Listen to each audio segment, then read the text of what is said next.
Hi guys! Kain! Ang sarap ng food ko today. Nagluto ako ng miswa.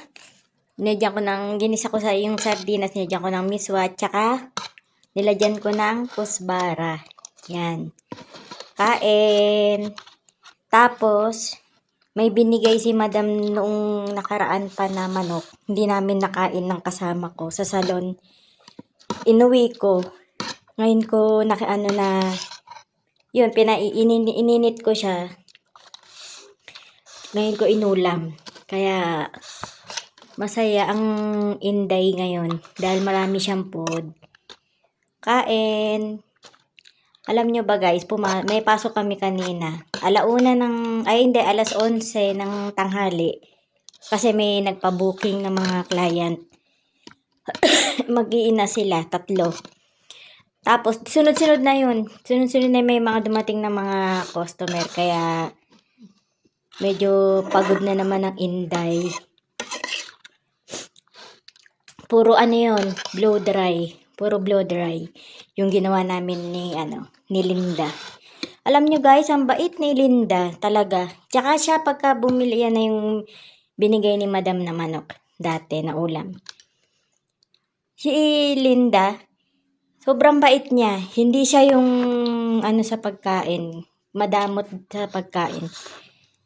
Pero tuwing o-order siya, talagang kailangan may kapartner na yung o-orderin niya. Kung hindi macaroni, gulay, kanina gulay. Kaya bukas, magdadala ako ng sambusa kasi paborito niya yung sambusa rin eh.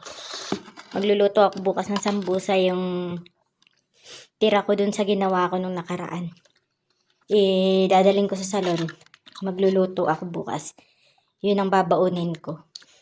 Kasi, hindi siya yung, dai ko nang nakasama, pero, hindi naman ganun na talagang bibili ng Kaya ako, talagang pagka ganun na nag-aano siya sa akin, binibigyan ko rin siya. Kahit na, sabi ko nga sa kanya, hindi ko maano sa'yo yung niluluto kong Filipino food kasi alam ko naman na hindi mo gusto. Dahil kayong mga Syria is parang Arabic food din ang mga nyo kako.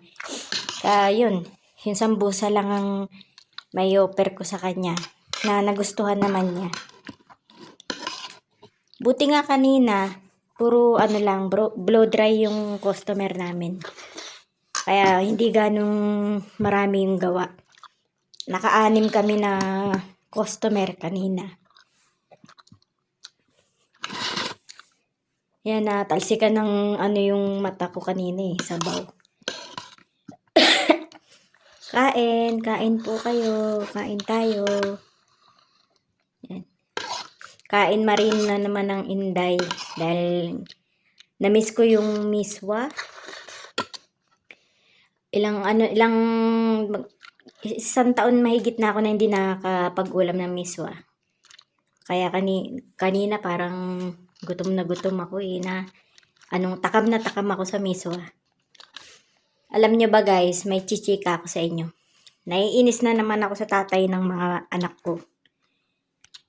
Dahil sa tuwing dahil nga gagraduate na yung 3 kong anak, grade 12, grade 10, grade 6.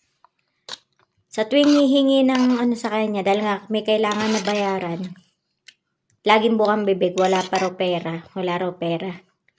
Kahapon dumating, nagbigay, tigi 100 naman.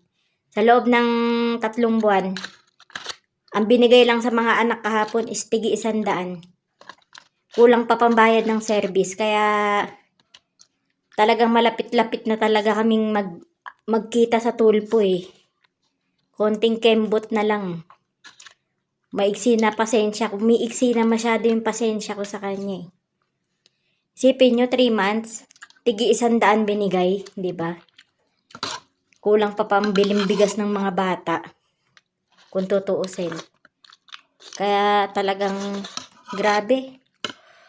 Kaya hindi ako pwedeng hindi gagawa ng paraan para sa mga anak ko. Dahil wala akong aasahan sa tatay nila.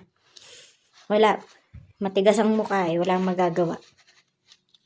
Kaya sabi ko sa mga anak ko, mag-aral ng mabuti. At wala naman akong maiaano sa kanila na kung ano man yung gusto nilang maano sa sarili nila. Sabi ko sa kanila, mag-aral kayo ng mabuti para kapag ka nakapagtapos kayo at nakapagtrabaho na kayo, mabili nyo yung mga gusto nyo. At makapag-ipon din kayo para sa sarili nyo. Dahil ako, andito lang ako para sumuporta at gampanan yung obligasyon ko bilang ama't ina nyo. Dahil wala tayong aasahan sa tatay ninyo. Dahil ang tatay nyo, ganyan na lang talaga, wala nang pagbabago. Kaya, tiyaga-tiyaga lang talaga ang buhay.